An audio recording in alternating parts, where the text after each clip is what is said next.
I'm continuing my reading, and what I'm doing in this series is read through the entire standard works of the Church of Jesus Christ of Latter-day Saints.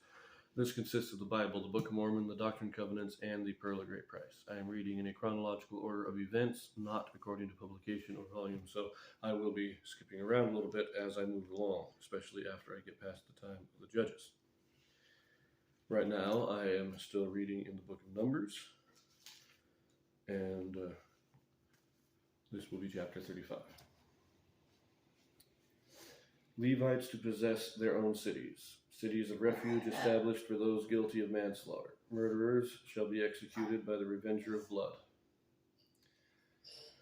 And the Lord spake unto Moses, and the Lord spake unto Moses in the plains of Moab by Jordan, near Jericho, saying, Command the children of Israel that they give unto the Levites of the inheritance of their possession cities to dwell in. And ye shall give also unto the Levites suburbs for the cities round about them. And the cities shall they have to dwell in, and the suburbs of them shall be for their cattle, and for their goods, and for all their beasts. And the suburbs of the cities which ye shall give unto the Levites shall reach from the wall of the city and outward 1,000 cubits round about. And ye shall measure from within, and ye shall measure from without the city,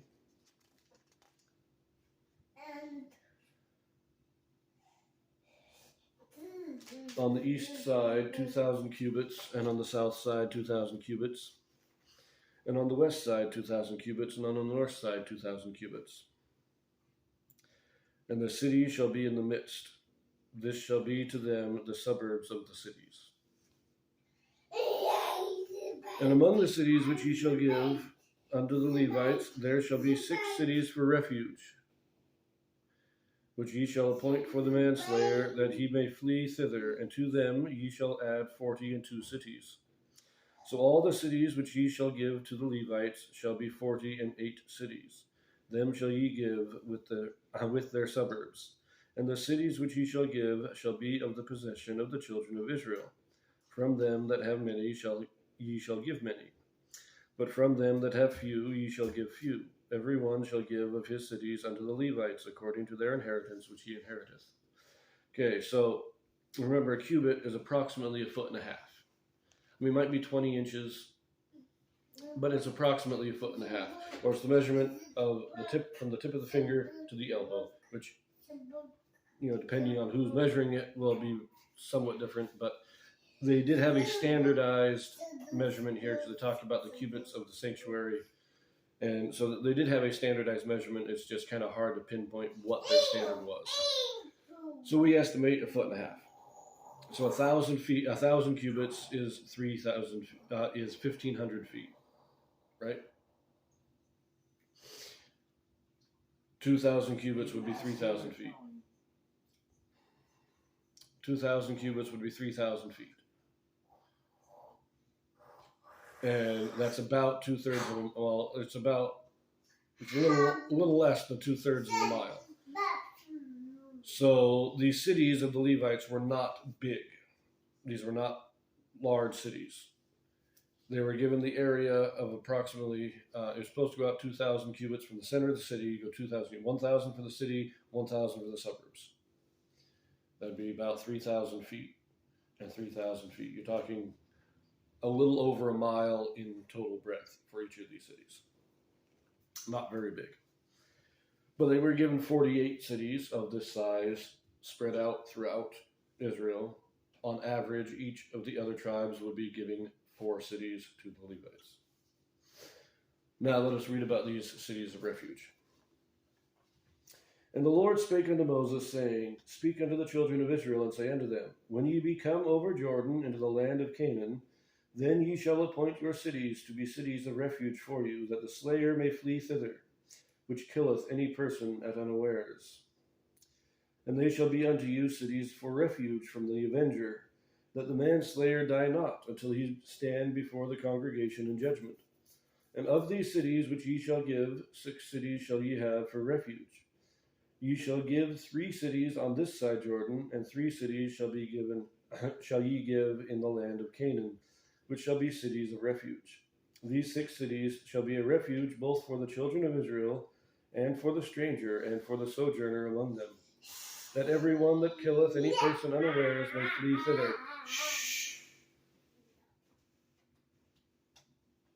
You know, we did read about this, I believe, back in like Exodus. They talked about this to some extent.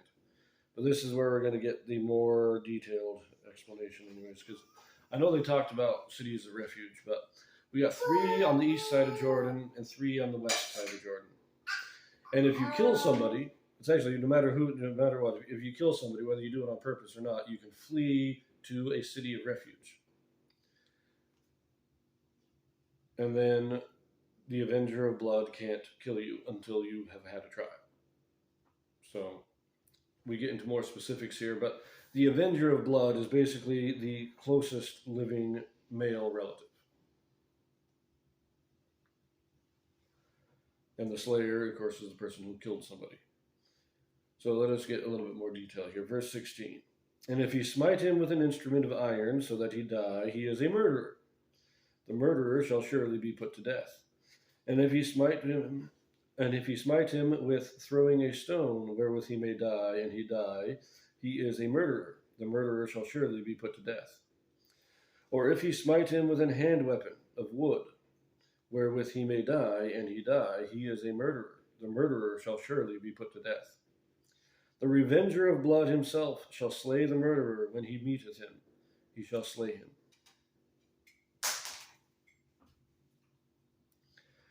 But if he thrust him of hatred, or hurl at him by laying of weight, that he die, or in enmity smite him with his hand, that he die, he that smote him shall surely be put to death, for he is a murderer. The revenger of blood shall slay the murderer when he meeteth him. Okay, these are all in modern law. We have, generally speaking, first-degree murder, which is premeditated. You plan out and kill somebody.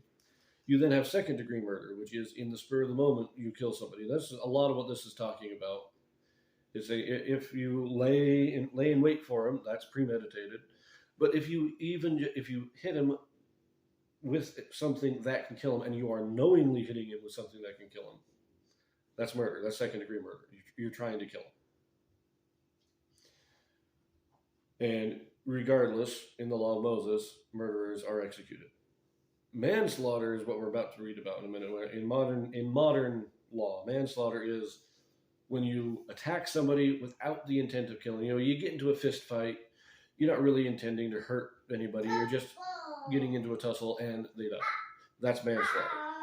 Or if you, also sometimes referred to as accidental homicide, where something happens, you cause something to happen, and as a result of that, somebody is killed. That's accidental homicide, or what we might also call manslaughter. That's what we're going to be talking about here. So remember, murder, whether it's first or second degree, in law of Moses, is punished by execution. Verse 22. But if he thrust him suddenly, without enmity, or have cast upon him anything without laying of weight, or with any stone wherewith a man may die, seeing him not, and cast it upon him that he die, and was not his enemy, neither sought his harm, then the congregation shall judge between the slayer and the revenger of blood, according to these judgments. And the congregation shall deliver the slayer out of the hand of the revenger of blood, and the congregation shall restore him to the city of his refuge, whither he was fled, and he shall abide in it unto the death of the high priest, which was anointed with the holy oil. But if the slayer shall at any time come without the border of the city of his refuge, whither he was fled, and the revenger of blood find him without the borders of the city of his refuge, and the revenger of blood kill the slayer, he shall not be guilty of blood, because he should have remained in the city of his refuge until the death of the high priest. But after the death of the high priest, the slayer shall return into the land of his possession. So these things shall be for a statute of judgment unto you throughout your generations in all your dwellings. So, and this is a safeguard against wrongful judgments, you might say. So, as it says, if you're fighting without the intent to kill, and you accidentally kill a person, that's manslaughter. You run to the city of refuge. If you're doing some work, clearing some stones, and you toss one off a cliff and it lands on somebody, well, that's manslaughter. You got to go to the city of refuge. And then the congregation or the people of that city have a trial. And they determine whether or not you actually meant to kill him, whether you committed murder or whether you committed manslaughter. If you committed murder, they turn you over and you are executed. If you committed manslaughter, they give you refuge in the city. You have to stay in the city until the death of the current high priest. Now, that could be a few years, or it could be a few days, depending on the age and health of the current high priest. But if you leave before the high priest dies, then basically you are admitting your guilt. If you are innocent, you stay in the city. You say, I'm going to trust my innocence. I'm going to trust the people's judgment. If you are guilty, then if you leave the city, then what you're basically saying is that you lied in your testimony at trial and that you really were guilty of murder. Because an innocent person follows the law and stays where they're at, because that's what the law tells them to do. It's not a perfect safeguard, but it is there. You'll also note, I want to go back just a little bit to verse 15, where it states that the same law applies, whether it's an Israelite, a stranger, or a sojourner. Remember, a stranger is just somebody who is of non-Israelite descent, but is a permanent resident in the land. A sojourner is somebody who is passing through. These are visitors. Merchants who come in with their trade caravans. These kind of people. These are the sojourners. And regardless of who you are, the same law applies to everybody. That's a very important thing that you know, that the law of Moses does not make a distinction. Even though the Israelites are the chosen people of God, the law applies to everybody. Let us finish this chapter, though. Whoso killeth any, verse 30. Whosoever killeth any person, the murderer shall be put to death by the mouth of witnesses. But one witness shall not testify against any man to cause him to die. Moreover, ye shall take no satisfaction for the life of a murderer, which is guilty of death, but he shall be surely put to death. And ye shall take no satisfaction for him that is fled to the city of his refuge, that he should come again to dwell in the land until the death of the priest. So ye shall not pollute the land wherein ye are, for blood it defileth the land, and the land cannot be cleansed of the blood that is shed therein, but by the blood of him that shed it. Defile not therefore the land which ye shall inhabit, wherein I dwell, for I the Lord dwell among the children of Israel. So when it says satisfaction, that's basically ransom or paying a fine. You say, if you destroy something or steal something, you pay a fine to make good. With murder, you can't do that. You can't pay a fine and get out of the penalty of execution. You got to execute the person. And if somebody flees to the city of refuge, they can't then pay a fine to get out early. They have to stay in the city. No paying fines to get out early. But I like what it says there. This one statement, very powerful statement right here. It says, for blood it defileth the land, and the land cannot be cleansed of the blood that is shed therein, but by the blood of him that shed it. The only way for justice to be appeased, the only way for justice to be dealt in the case of murder, is for the guilty party to be killed. True justice demands it. There is no other justice for murder other than execution. And not just any execution. I do think that it's being very literal when it says the blood is spilled. Oh, right. So, anyways, I will see you in the next one.